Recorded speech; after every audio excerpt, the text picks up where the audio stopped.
Welcome to our summary of Prophetic Lament. The facilitators for the class that we just finished up were Virgidine, James, and myself. And as I stated, this is a summary of the book that we read, Prophetic Lament. So we're going to go through and do a review of both Lamentations and also Prophetic Lament. We'll cover five key areas. The first is why we read Prophetic Lament. The second will address the fact that God calls us to lament. The third is we'll do a review of the book of Lamentations.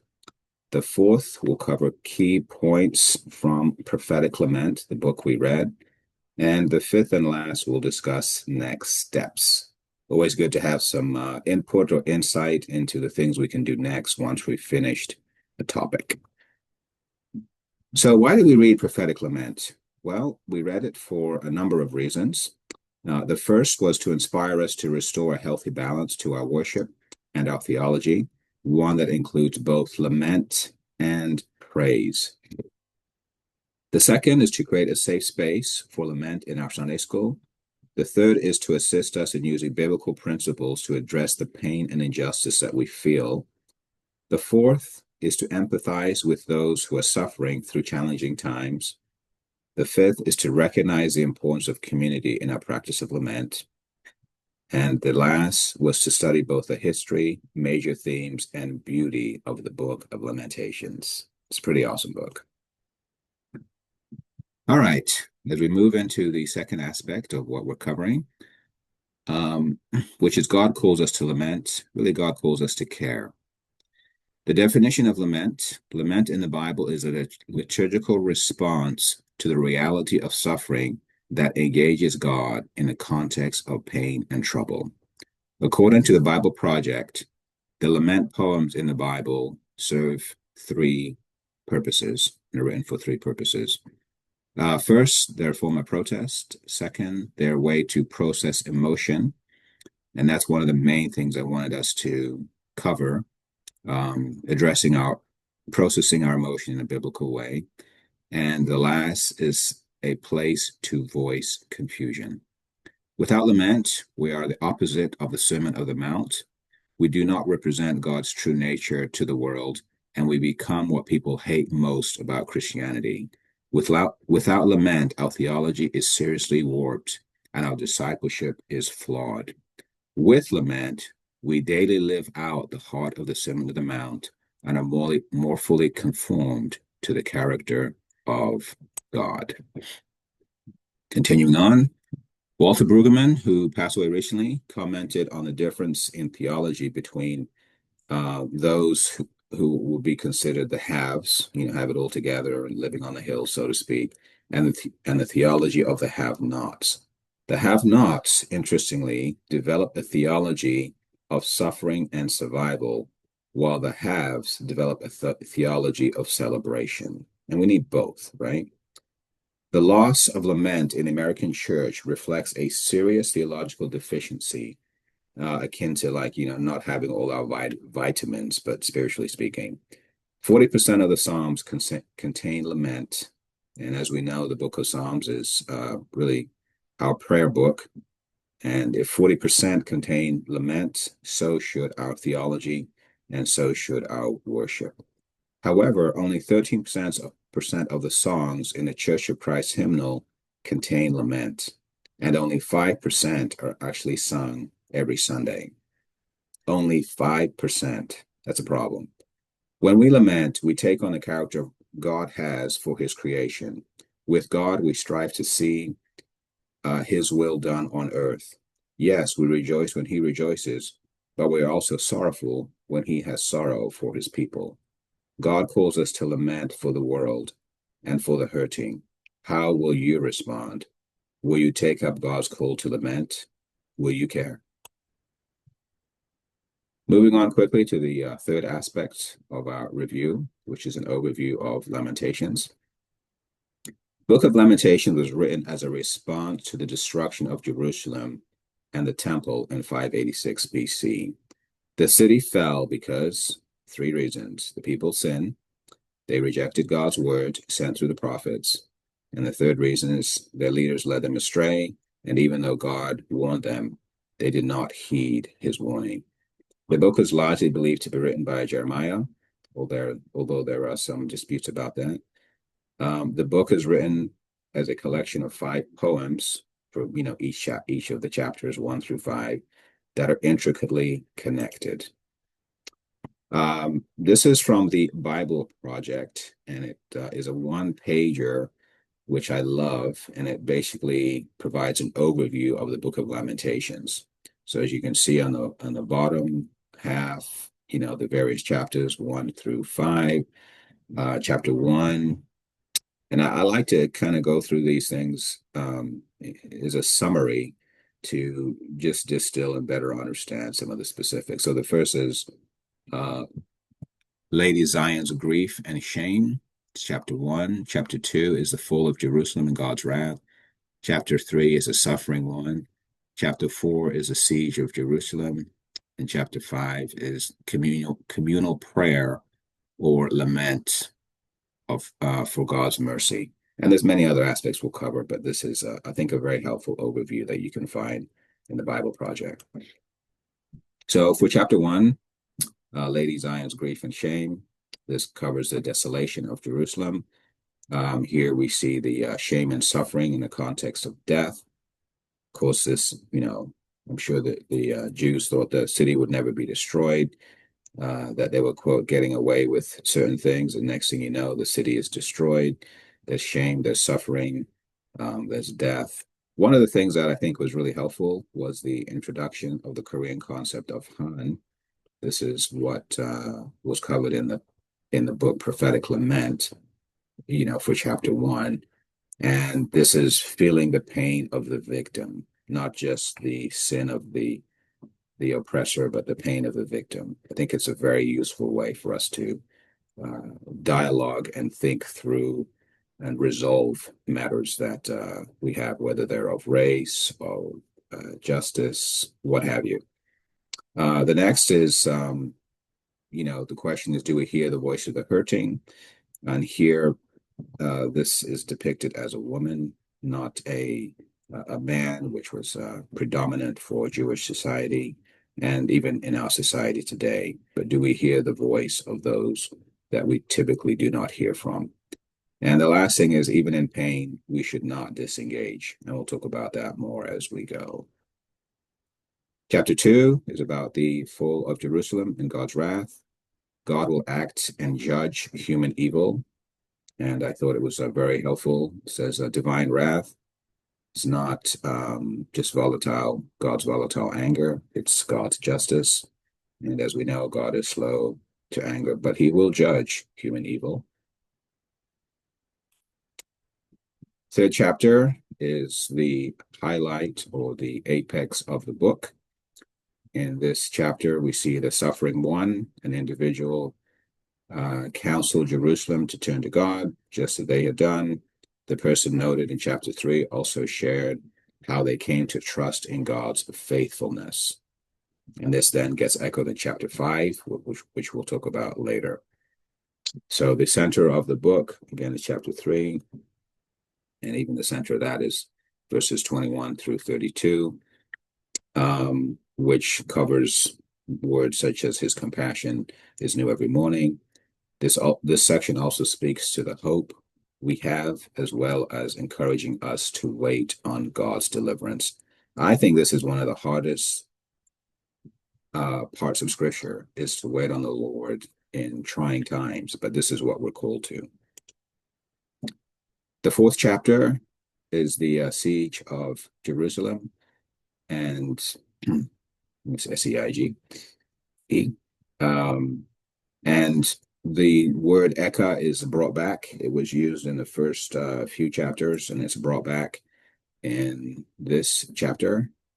And the whole point here is that pain continues. Pain is not over. Pain continues, and so must we. The fifth chapter is communal prayer or lament for God's mercy. And as noted, chapter 3 is the individual sharing about God. And in chapter 5 of Lamentations is best understood as a culmination of the advice given by the individual noted in chapter 3 of Lamentations. In chapter 5, this advice is taken up and accepted by the whole community.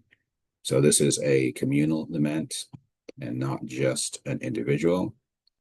Purity and selflessness is what needs to comprise our prayers. And we also learn that history is ongoing. As for the beauty of the Book of Lamentations, this really struck me.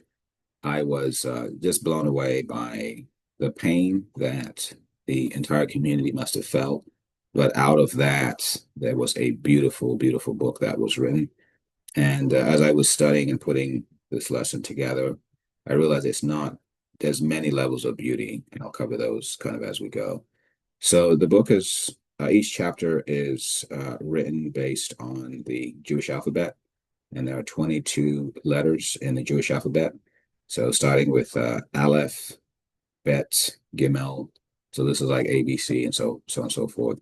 And as you can see, it goes from right to left. That's how they're written. And the last one, obviously, the 22nd letter, if you will, is Tav. And so anyway, it's not like A to Z, it's A to T. So each chapter of the book here, each chapter of the book is formulated based on the Jewish alphabet. Chapter 5 still follows this pattern, but does not follow the alphabet in order. We do see in chapters 1 and 2 that this order is followed, the Jewish alphabetical order. 22 verses, 3 lines each, which gives 66 lines. And then for chapter 3, this is where the acrostic gets more intense. So you have, again, here we see the repetition. So you have A, the first verse would start with an A, the second would also start with an A, the third verse would also start with an A, and then you start with B for the next 3 verses. So this then gives you 66 lines, the 22 verses with 3 lines each. So this is basically what's called, as I think many of us know, an acrostic. It's an aid to memorization. In Lamentations, the acrostic gives order and organization to shapeless chaos and unimaginable pain. Also, the suffering depicted is total. Nothing can be added to it. Suffering extends from A to Z, or as I said, A to T, with the Jewish alphabet from Aleph to Tav. In the introduction to Lamentations, the ESV Study Bible states that perhaps the highly structured form of the acrostic is also an attempt to impose some sense of order on a tragic situation that is chaotic beyond what anyone can bear. In chapter 4, the acrostic is also in order. There's 22 verses, 2 lines each, giving us 44 lines. And then in chapter 5, the acrostic seems to unravel. It's not in order. It's considered a weak acrostic. This may be because one is struggling to stay positive and faithful. Continuing on, not only is Lamentation structured in the form of an acrostic, I believe it's also in the form of a chiasm that climaxes with, as noted earlier, Lamentations 3:21 through 32. One important poetic element of Lamentations is its chiastic form. For those of us that may not be aware, chiasm is a literary structure that is widely seen in ancient Near Eastern poetry, in which parallel elements correspond to an inverted order. Think of a pattern like this. The first item would be an A in the sequence, and then that corresponds to the last item, which would be an A, so they would relate to each other. And then you'd have B as the second item, and the second last item would be also, B prime, if you will, and they kind of relate to each other, making the central item C. Okay. So sometimes we would think, in Western thinking, you start from the beginning, you go to the end, and the main thing is the end. But that wouldn't be the case in ancient Near Eastern poetry. The main thing would be in the center. In a chiastic structure, the point At the center is a central idea. It is a mountain peak, so to speak, of the piece. In the example pattern, this would be the sea. In Lamentations, the center of the book is chapter 3. You can see the emphasis on chapter 3 also by the increased intensity of the acrostic. So again, in chapter 1 and chapter 2, you have, just a general, acrostic. So A through T, Jewish uh, lettering, repeated once. Same thing in chapter 2. Chapter 3, it repeats itself 3 times. Chapter 4 repeats itself once. And then in chapter 5, you have like that weak acrostic. So again, the huge emphasis is given to chapter 3 with the repetition of the acrostic. Chapter 3 is meant to be seen as the highlight of the book, of this poetic book. Um, we will also see that chapter 3 is a chapter that contains the most hope, including the well-known words from Lamentations 3:21 through 24, which read, "But this I call to mind, and therefore I have hope. The steadfast of the Lord of the love never ceases. His mercies never come to an end. They are new every morning. Great is your faithfulness. The Lord is my portion, says my soul. Therefore I will hope in him." So that's the center of the book and the main element, the meat of it, if you will. So this would be the example of the chiasm for the entire book of Lamentations. So as stated, you'd have the first part, which would be like, for example, A, Zion is desolate and devastated, and A prime, if you will, the people of Zion are desolate and devastated. And as we know, as we'll read later on, the book ends in a minor key. The people are kind of, desolate. So that corresponds. And then you have B, Zion was betrayed and defeated from chapter 1, 12 through 22. And then B prime, if you will, the people of Zion are betrayed and defeated. That would be chapter 4, 17 through 22. So this is the second last part of the entire book, chapter 4. So it kind of goes on the same way. And the central part of that would be G. So you go A through F, F prime through A prime in descending order. And then the center would be again G, and that would be the main meat, if you will. And that is that there is hope in God's mercy from chapter 3, 21 through 32. So based on the chiasm, the main point of the book is even in such tragedy and devastation, we can still have hope because God is merciful. And so I believe this is accurate. I also checked Dr. Constable. He has written quite a bit on um, the entire Bible. And so he also has agreement on that. And there's a link here that also has the information that chiasm that I shared. So some of the key points from the actual book, Prophetic Lament, as we studied it over the last couple months or so. The first word in Lamentations is how. Okay, I checked that out for at least the versions I had, which I think is the NIV, the ESV, and the New American Standard Bible, I believe it is. So it starts with how, which is Eka. And this is kind of like a surprise, death is in our midst, what happened, what's going on, something to that effect. This word emphasizes how much Jerusalem has suffered. Death and destruction are in the midst, as I noted. Communities that practice celebration do not want their lives changed. They want to maintain the status quo, while communities that practice lament recognize the struggle of life and cry out against existing injustices. Here, the status quo is to be challenged and not celebrated. So, total opposite. We could be in church sitting right next to someone who, yes, they appreciate the music, the service, and all these kinds of things, but they are hoping their lives will get better.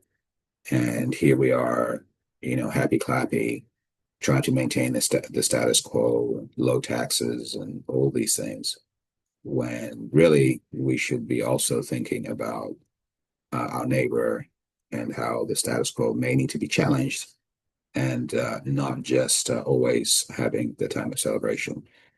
Similar to the destruction of Jerusalem, we can be tempted by two unacceptable options. One is to withdraw and hide from life in the city, and the second is to listen to the answers we want to hear from false prophets. So to speak, the itching ears, and some of the related simple solutions to complex problems. Continuing on, according to Marston, the Great Reversal took place from 1900 to 1930. Prior to this, evangelicals had a balanced position that gave proper attention to both evangelism and social concern. But a great reversal in the 20th century led to a lopsided emphasis on evangelism, mission of most aspects of social involvement, according to Dave Moberg. Evangelicals shifted as optimism reigned over the possibility of the church's role in society. So they started out that way. They're very optimistic, city on a hill, great things are going to happen in our communities, in our cities. They shifted from that to them being more disheartened by the perceived sense of rejection uh, by by American society. This led to fundamentalists retreating from American society instead of seeking the peace and prosperity of the city. Our big cities, including our inner cities, evangelicals focus on rebuilding Jerusalem in the suburbs. So basically, they fled the cities and lived in the suburbs because of the defeat that they experienced.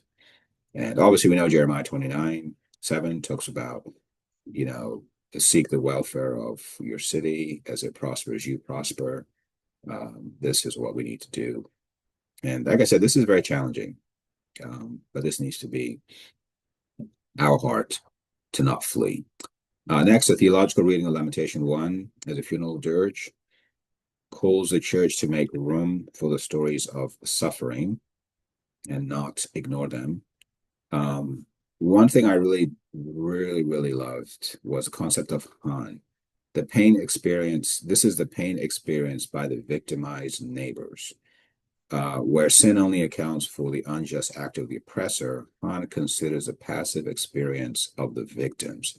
When we have language that considers both the oppressor and the victim, we begin a dialogue to help us understand how the victim truly experiences and is impacted by sin.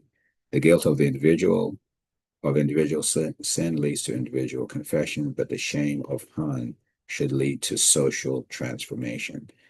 If you haven't had a chance to review this concept, I would highly encourage you to do so. I believe it's one of the keys to a lot of the problems we experience in society is that we don't have a language for the pain that the victim experiences. We basically want to chastise the oppressor or, victor or whatever, but we don't really have language that helps all parties, the victor and those being impacted, to really recognize the shame and the pain that those victimized experience. So Han is a very, very useful concept that we learned about. All right. So when lament is a central aspect of the church's worship life, it helps ensure that stories of suffering are not buried. Um, it's also just good for our hearts, right? To be able to think about and consider those who are going through pain. It's what Jesus did. We know that he wept when Lazarus died. We know he wept over Jerusalem. We can't just be happy clappy. We do need that for sure, but we also need times where we can reflect and mourn and have pain and uh, consider those who are going through challenging times. We also learn that we must get to know and walk alongside those who are suffering, seeing justice in the city through an abstracted lens allows the individual to just dissociate from the reality of injustice. We need to put, faces to the challenges. We need to get to know people who are going through pain and not just think, hey, this city has, faceless people who have something going on. We need to get to know. Next, we also learned that the dominant culture recognized Adorian Judson as the first missionary out of North America. The truth is that George Liele, who was formerly enslaved, was the first missionary from North America. He started churches in Jamaica in 1782. The fact that we're not aware of this is an example of how the dominant culture can silence and suppress the voices of those of the non-dominant culture. Much like the Book of Lamentations, we need to strive to be a living acrostic in the sea of chaos that we find in our world. Jeremiah's relative innocence, as compared to Jerusalem, did not prevent him from speaking out uh, for the city. He also empathized to the point of offering confession for the sins on behalf of the community. This is a high calling for our individualistic culture, and something that we need to imitate as an act of empathy for others. Lamentations 3:22, which again is the center of the book of Lamentations, when you consider the chiasm that was mentioned earlier, teaches that God is a hesed. He is merciful and compassionate. This alludes to his loyalty to his covenant. He will indeed discipline his people, but because of his faithfulness to his covenant, he will be merciful to those who repent. This is very encouraging and comforting, knowing that he will take care of us and not leave us alone, even after our most horrific sins. Despite our belief that we are solely the ones who bring about restoration, it is in fact God who is the main actor who brings restoration and hope. So we can work frantically to bring about justice and these kinds of things, but we always need to recognize and realize that it's actually God who does it. So our battle needs to be more spiritual than anything else. We also learned about the Jewish celebration, if you will, or commemoration called Tish B'Av. On this day of the Jewish calendar, they commemorate the destruction of the first temple in 586 and the second temple in 70 AD. Tish B'Av also includes reflection on the impact of the Holocaust and allows participants to express their grief without losing their sanity. So, in this respect, Tish B'Av serves a similar role to the acrostic in Lamentations. It helps to bound and provide structure to contain our pain. Lamentations 4, as was noted earlier, echo returns and brought back into our vocabulary and our imagination. This reminds us that we are still confronted with the reality of pain and death. It persists. Lamentation 4 lets us know that we should persevere even as our energy fades. Since the conditions of suffering persist, so must we. We also learn that we cannot always leave justice to the Red Campaign or the Pink Ribbon for breast cancer or these kinds of various organizations. These efforts for justice can easily be devoured by consumer culture. Disciples and churches must take up the cause of justice and not relegate it to our consumer culture. Lamentations 5 reminds us to make space for the voice of the oppressed, not just the victorious. This provides an opportunity for those going through challenging times to speak their pain as we continue alongside them to partner with them in ways that respect them and honor God. Their voices must be heard, not just the voices of victory and celebration. We get towards the end here. Lamentation 5 also teaches us that our prayers should be selfless and faithful. We should plead with God to remember people suffering in the context of covenant, that again, He is faithful and He will take care of things. Our prayers should be others focused and reflect our trust in God. Lamentations 5, as I noted earlier, ends in a minor key, meaning issues have not been fully resolved. This helps us recognize that history is ongoing. And you can read further as you go through the book if you have not already. Jews typically do not, at least at the time in the past, did not paint part of their houses, just as a reminder that, you know, Um, God is still working, things are not finished. We will see the fulfillment of God's promises and restoration through Jesus Christ. Okay. So things are not yet completed, but we will see things accomplished and uh, taken care of. Even though things seem to be on a low and seem to end on a low note, we must never forget God's faithfulness. Hope may be deferred, but it is not absent. And this is something I think we all need to remember in trying times where we feel like progress is not being made, maybe at the speed that we might like. But Lamentations, I think, shows us how to respond, to think about these things in a spiritual manner. That again, hope is not deferred. It may be deferred, but it's not absent. So for some next steps, I think it's good to go through a book and or learn different things in whichever media. But I think we always need to know, what is next or what can we do with what we've learned, how we can put it into practice. Obviously, the first thing is to pray for God to give us a heart of compassion and the wisdom to best serve our respective communities. We must find ways to be salt and light to those in our lives, ways to incorporate lament into our lives. These are some of those, well, really two main ones. Focus on changing our worship practices, incorporate more of Lamentations into our preaching and our worship. The second is to change our approach to the problem of injustice. Do not consider people who are suffering as problems to be fixed. Instead, get to know them as individuals and strive to walk alongside them as fellow humans to be embraced. Additional steps we can take include read the Gospels to gain a conviction about the heart of Jesus. And we can ask ourselves, was Jesus concerned about maintaining the status quo when it hurt widows, orphans, and the poor? Ask yourself, additionally, if the Sermon on the Mount can be good news for the poor, both spiritually and physically, if it allows the status quo to be maintained and their cries unheard. Everyone should be able to look at the Sermon on the Mount, um, and see it as good news, and especially those who are going through challenges. It's got to mean something for them. All right, as we get towards the end here, believe you can make a difference, even if it's only one person you can impact. Okay, do your research and then begin.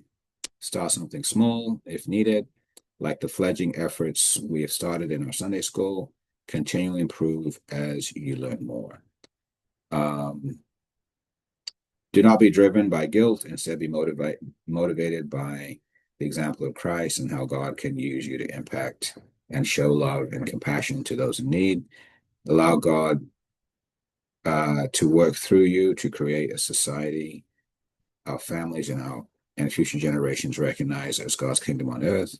Continue to learn about history, theology, and the beauty of the human spirit that God has given us. Partner with people who are striving to live out the teachings of Jesus, the teachings rooted in caring for others, as taught in the Sermon on the Mount. This helps you not grow weary. You may want to consider groups such as CSJ or our current Sunday school to continue to work with people who are striving to, honor God and take care of those in need. And through lament, in summary, God is simply asking us if we care as He cares. Let's not overthink it. Just do we care the way God cares, and do we have a heart that beats with pain as we see the pain of others? This is to lament. And lastly, never, ever, ever give up the fight. If you do, it will fight for the hurting in our midst.